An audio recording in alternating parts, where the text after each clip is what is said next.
ನನ್ನ ಪ್ರೀತಿ ಎಲ್ಲ ರೈತರಿಗೂ ನಮಸ್ಕಾರ. ALR ಫಾರ್ಮರ್ ಯೂಟ್ಯೂಬ್ ಚಾನಲ್ಗೆ ಸ್ವಾಗತ. ಇವತ್ತು ಚಿಕ್ಕಬಳ್ಳಾಪುರಿನ ಹೂವಿನ ರೇಟ್ಸ್ ಏನಂತ ನೋಡೋಣ ಬನ್ನಿ. ಈ ವಿಡಿಯೋ ನಿಮಗೆ ಇಷ್ಟ ಆದರೆ ಪ್ಲೀಸ್ ಒಂದು ಲೈಕ್ ಮಾಡಿ, ಸಪೋರ್ಟ್ ಮಾಡಿ.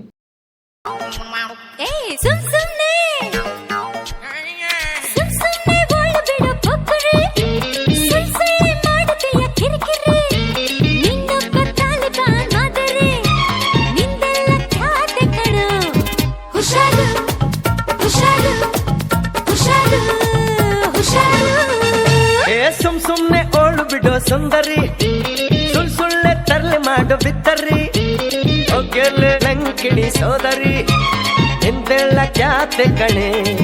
ಹುಷಾರು ಹುಷಾರು ಹುಷಾರು ಹುಷಾರು.